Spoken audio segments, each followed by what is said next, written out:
나라가 망하는 47가지 사례. 이 글은 한비자가 저술한 한비자 망징편에 실려 있는 것으로 임금을 중심으로 왕족과 측근, 중신 등 상류계급의 부패와 타락, 그리고 그들의 주변에서 기생하는 무리들의 모습을 통해 전국시대 말기의 사회 혼란을 적나라하게 보여주고 있습니다. 망징편은 글자 뜻 그대로 나라가 망하는 징조를 말하고 있으며 한비자는 여기에서 나라를 망하게 하는 징후로 볼 수 있는 47가지 사례들을 아주 구체적으로 열거하였습니다. 한비자는 47가지 망국의 징후들을 제대로 국가를 개혁하지 않는 한 그 나라가 멸망의 길을 피하기는 어려울 것이라고 예견했으며 강력한 왕권과 법치의 전통을 세운 진나라만이 살아남고 그 외 전국 시대의 제후국들이 모두 멸망한 역사적 사실을 놓고 보면 한비자의 예견은 크게 틀리지 않았다고 할 수 있습니다.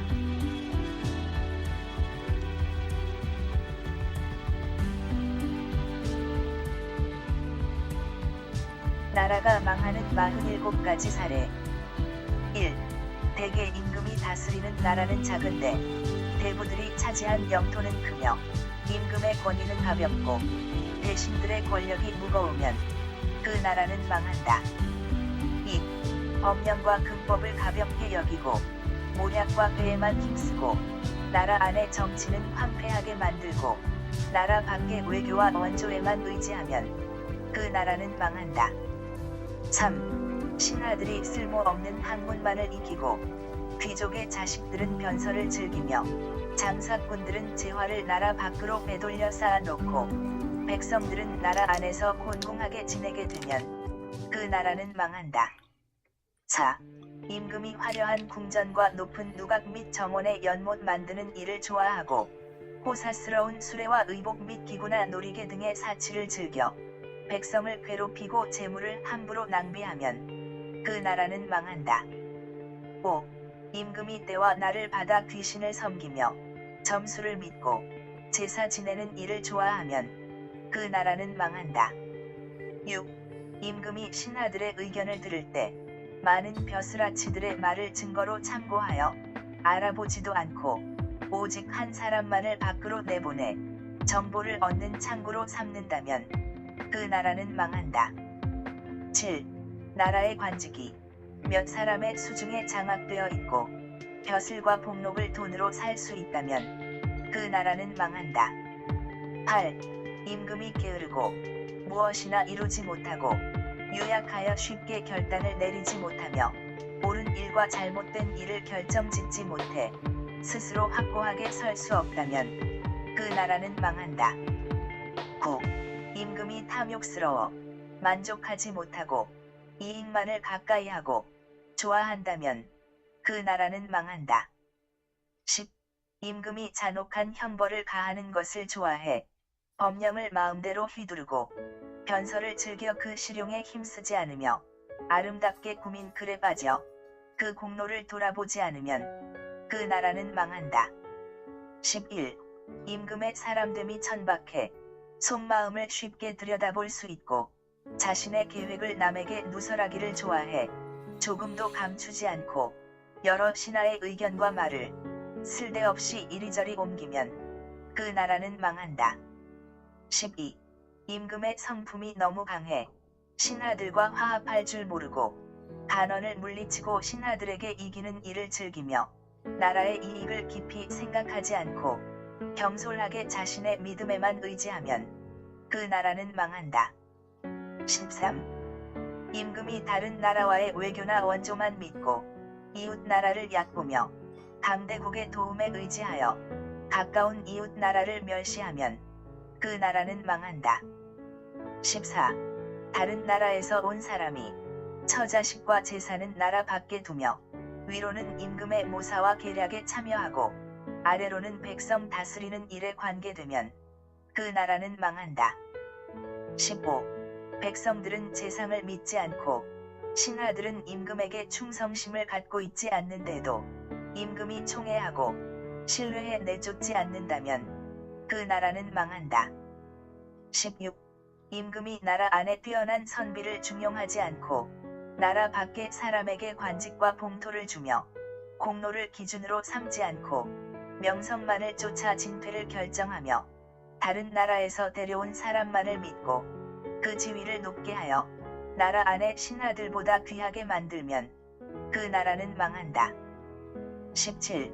임금이 왕위를 정당하게 승계할 적자를 가볍게 여기고 서자를 대등하게 대접하고 태자가 아직 정해지지도 않았는데 임금이 죽으면 그 나라는 망한다. 18. 임금이 자신의 잘못을 모르고 나라는 혼란스러운데 자신의 능력이 뛰어나다고 자부하며 나라의 재력은 살펴보지도 않고 이웃의 적을 가볍게 여기면 그 나라는 망한다. 19. 나라가 작으면서도 큰 나라에 대해 겸손하지 않고 힘은 약하면서도 강한 나라를 겁내지 않으며 무례하게도 이웃의 큰 나라를 업신여기고 탐욕만을 추구하고 외교에 졸렬하면 그 나라는 망한다. 20. 태자가 이미 정해져 있는데도 임금이 강성한 적국에서 후처를 맞아들여 정부인으로 삼으면 태자의 자리는 위태로워지고 신하들은 마음을 바꾸어 정부인 쪽으로 쏠릴 것이니 그 나라는 망한다. 21. 임금이 겁이 많아 자기 신념대로 나라를 지키지 못하고 지레짐작은 재빨리 하면서도 마음이 유약하여 정작 결단을 내려야 할 때 망설이다가 때를 놓치면 그 나라는 망한다. 22. 임금이 일이 있어 다른 나라에 나가 있는데 신하들이 왕위를 너무 오래 비워두면 안 된다는 명분을 내세워 새로운 임금을 세우거나 외국에 인질로 가 있는 태자가 돌아오지도 않았는데 임금이 다른 아들로 태자를 정하면 민심은 흔들린다. 나라 안 백성들의 마음이 흔들리면 그 나라는 망한다.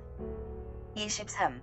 임금이 대신들을 가볍게 대우하거나 욕을 보여 원한을 품게 하고 또 백성들에게 가혹하게 형벌을 가하고 일을 시켜 그 원한과 수치를 잊지 않고 있는데도 그 사람들을 자신의 주변 가까이에 둔다면 역적이 생긴다.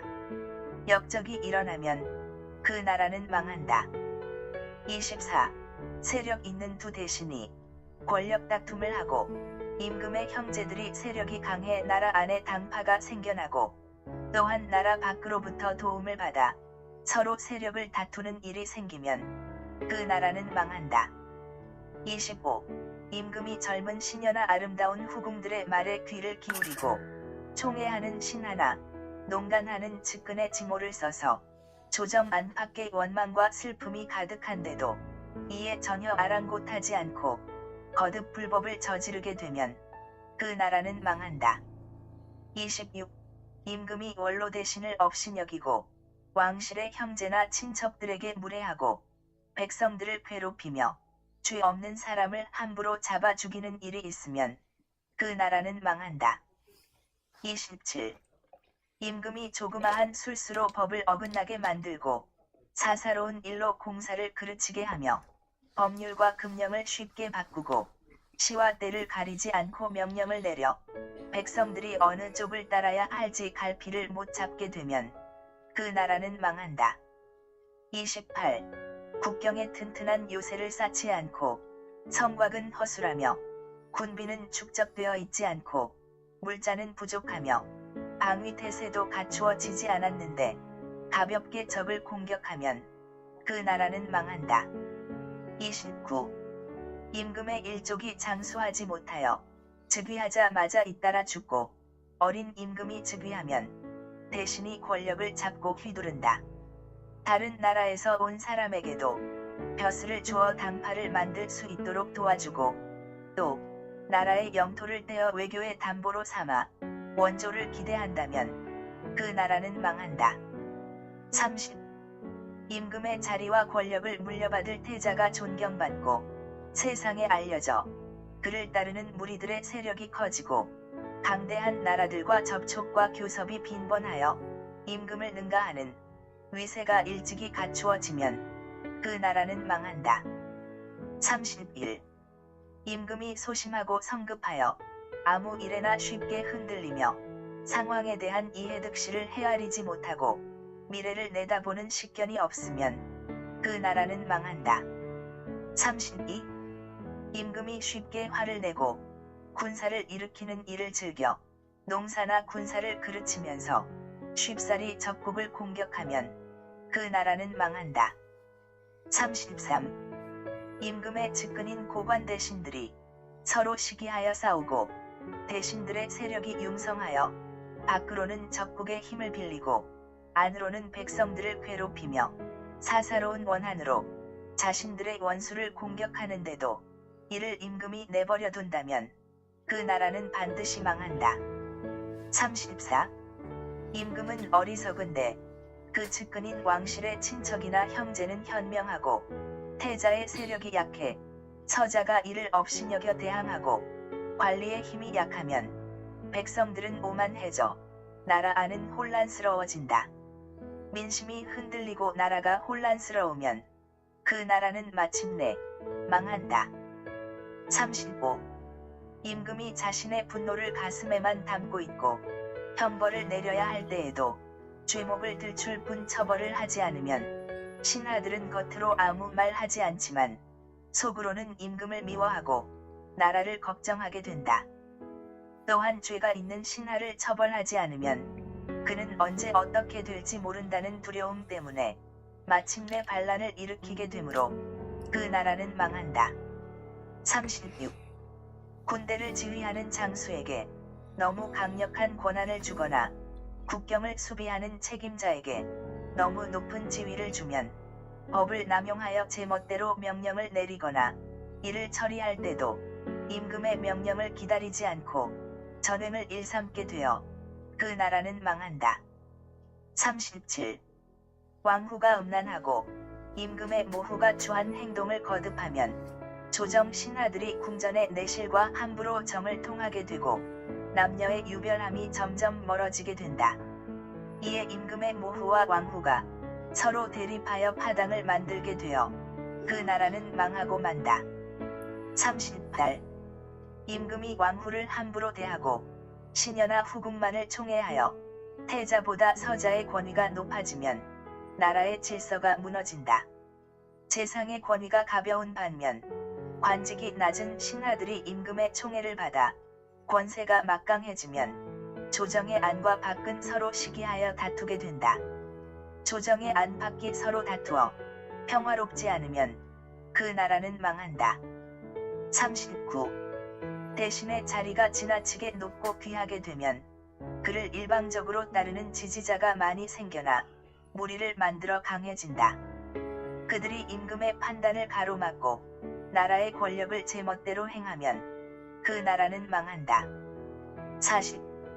권문세가의 자제들은 관직에 중용되는 반면 전쟁에서 공로를 세운 사람의 자식들은 배척당하고 지방의 작은 고을에서 행한 착한 일 따위는 높이 드러나는 반면 관리의 공로는 무시되고 개인의 행위는 귀하게 여기는 반면 나라에 대한 공로를 천하게 여기면 그 나라는 망한다. 41. 임금과 나라의 창고는 텅 비었는데 대신에 창고가 가득하고 조상 대대로 뿌리박고 사는 사람은 가난한 반면 다른 나라에서 옮겨와 임시로 사는 사람은 넉넉하고 평소 논밭을 갈다가 전쟁이 나면 목숨 걸고 나가 싸우는 선비는 곤궁한 반면 상공업에 종사하는 사람이 많은 이익을 얻는다면 그 나라는 곧 망한다. 42. 임금이 큰 이로움을 보고서도 그 기회를 얻지 못하고 재난의 징조를 듣고서도 대비하지 않고 나라의 전쟁과 수비하는 일을 천박하게 여겨 인위의 헛된 명분만으로 스스로를 치장하고자 하면 그 나라는 망한다. 43. 임금이 자신은 효행을 하지 않으면서 필부의 효행만 흠모하고 나라의 이익은 돌보지 않고 모후의 명령만을 좇고 왕후나 후궁들이 나라를 다스리고 환관들이 나랏일을 좌우하게 되면 그 나라는 망한다. 44. 임금이 말과 논리에 능숙한 반면 이치에는 어긋나고 마음은 지혜롭지만 술수에 익숙하지 않고 다대다능한 반면 법도에 따라 이를 다루지 못하면 그 나라는 망한다. 45. 새로 조정해 나온 신하가 높은 자리에 오른 반면 옛 신하들은 밀려나고 어리석은 사람이 나랏일에 중용되는 반면 어진 선비는 드러나지 않고 공적이 없는 사람은 귀하게 되는 반면 고생해 공로를 세운 사람은 천한 대우를 받는다. 이 때문에 지위가 낮은 사람들은 고관대작을 원망하게 된다.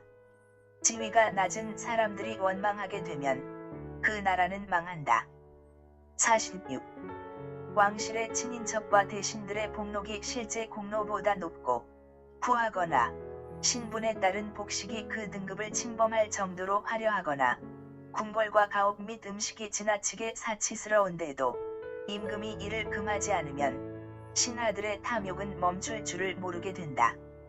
신하들의 탐욕이 멈출 줄 모르게 되면 그 나라는 망한다. 47. 왕실의 사위나 자손들이 백성들과 함께 한 마을에 살면서 그 이웃 백성들에게 오만하게 굴고 폭력을 휘두른다면 그 나라는 망한다.